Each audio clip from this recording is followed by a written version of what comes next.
ఈ రోజు వరకు అధ్యక్ష ఇంతవరకు ఈ డాక్యుమెంట్ బయట గ్రూపులలో సర్క్యులేట్ చేస్తారు. ఈ డాక్యుమెంట్ ఇంతవరకు వాళ్ళు సర్వే చేసినాం, మేము ఒకటే రోజులు చేసినాం, మేము చాలా పొడి చేసినాం, చింపేసినాం, లేనోడు లేనట్టే ఉన్నోడు ఉండాల్సిందే అని ఆ రోజు ఎంతో హడావిడి చేశారు. తెలంగాణ మొత్తం బంద్ అన్నారు అధ్యక్ష.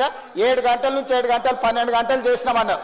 ఈ డాక్యుమెంటును మంత్రివర్గ సమావేశంలో పెట్టి మంత్రివర్గం ఎందుకు ఆమోదించలేదు? ఈ డాక్యుమెంట్ను 10 సంవత్సరాలు ప్రభుత్వంలో ఉన్న వాళ్ళు శాసనసభలో ఎందుకు ప్రవేశపెట్టలేదు? ఈ డాక్యుమెంట్కు లీగల్గా ఇదే ఒకవేళ అయితే ఎందుకు ఈ ప్రభుత్వం ఈ నివేదికను బయట పెట్టలేదు అధ్యక్ష? ఒక కుటుంబం ఎందుకు దాచిపెట్టుకున్నది డాక్యుమెంట్ను?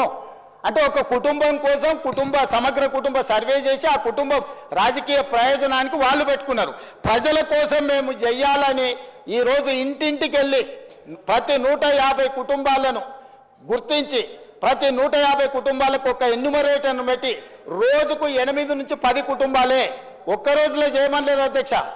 50 రోజులు నిరంతర ప్రక్రియ చేసి 50 రోజుల తర్వాత 100% పారదర్శకంగా ఈరోజు సామాజిక ఆర్థిక రాజకీయ కులగణన సర్వే చేసి ఈరోజు ఇక్కడ పెడితే వాళ్ళు ఎక్కడో కాకి లెక్కలు తీసుకొచ్చి చెట్ల మీద ఇస్తరాకులు కుట్టినట్టు ఎక్కడెక్కడో వివరాలు తీసుకొచ్చి సభలు పెట్టి ఈ సభను ఎందుకు తప్పుదో పట్టిస్తారు అధ్యక్ష?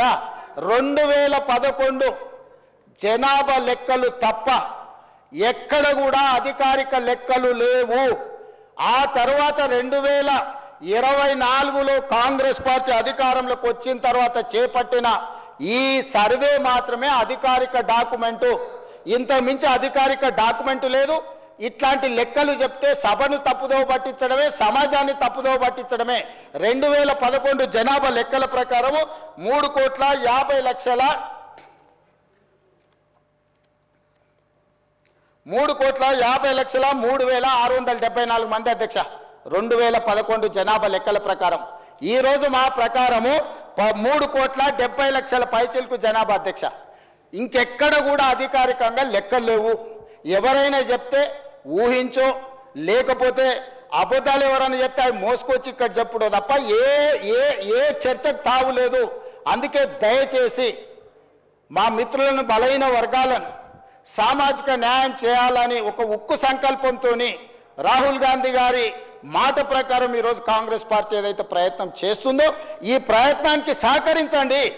నరేంద్ర మోడీ గారిని 2021లో లెక్కించాల్సిన జనాభా లెక్కలు ఇంతవరకు లెక్కించలేదు. వాళ్ళు అడిగారు, వీళ్ళు లెక్కించరు. మేము అడుగుదామంటే సహకరించరు. ఈ రకమైన ప్రయత్నాలు బలహీన వర్గాల సంక్షేమానికి ఉపయోగం ఉండదు. దయచేసి ఇట్లాంటి అర్థం పర్థం లేని అన్ని కాగితాలు తీసుకొచ్చి సభను తప్పుదో పట్టించొద్దు. ఇప్పుడు ఏదైతే చేస్తున్నామో 100% పారదర్శకంగా ఉంది. మిగతా 16 లక్షల కుటుంబాలు ఏవైతున్నాయో ఆ 16 లక్షల మంది వివరాలలో 3 లక్షల పైచిలకు కుటుంబాలు ఉన్నాయి కదా అధ్యక్ష. ఇగో 4-5 ఇన్నే ఉన్నారు అధ్యక్ష ఈ సభలో. ఎందుకు వివరాలు అందించలేదు?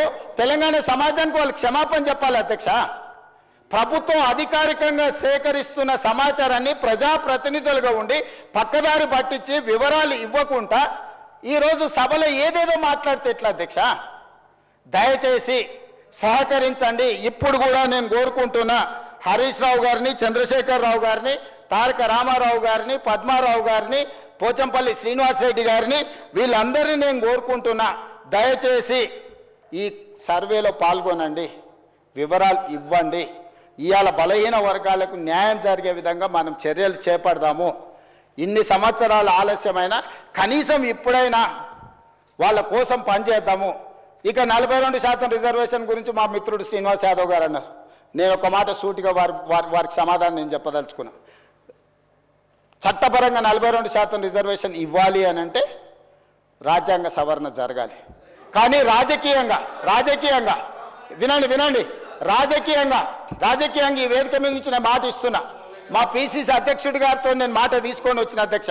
మా పిసిసి అధ్యక్షుడు మహేష్ కుమార్ గౌడ్ గారిని నేను అడిగిన, ఒకవేళ చట్టపరంగా 42% ఇవ్వడానికి అవకాశం లేకపోతే పార్టీ పరంగా రేపు జరగబోయే స్థానిక సంస్థలలో కాంగ్రెస్ పార్టీ 42% సీట్లు ఇస్తామని చెప్పినాం అధ్యక్ష. ఇవాళ మేము సిద్ధంగా ఉన్నాం, మీరు సిద్ధంగా ఉన్నారా? నేను ఇవాళ సూటిగా అడుగుతున్న బీఆర్ఎస్ను, బీజేపీని, మా పార్టీ 42% రేపు జరగబోయే స్థానిక సంస్థల ఎన్నికలల్లో 42% సీట్లు మా పార్టీ ఇస్తుంది. ఇది మా కమిట్మెంట్. మీ రెండు పార్టీలను నేను సవాల్ విసురుతున్నా, మీరు రాండి, ఈ వేదిక మీద నుంచి మాట ఇవ్వండి. 42% ఇద్దాం. చట్టాన్ని సవరించే చట్టంలో ప్రొవిజన్ వచ్చినప్పుడు చట్ట ప్రకారం ఇద్దాం. ఈ రోజు రాజకీయంగా నైతికంగా మనం కట్టుబడి ఉండి 42% బలహీన వర్గాలకు సీట్లు ఇద్దాం. మీకు చిత్తశుద్ధి ఉంటే ముందుకు రాండి అని చెప్పి నేను వారికి సూచన చేస్తున్నా అధ్యక్ష.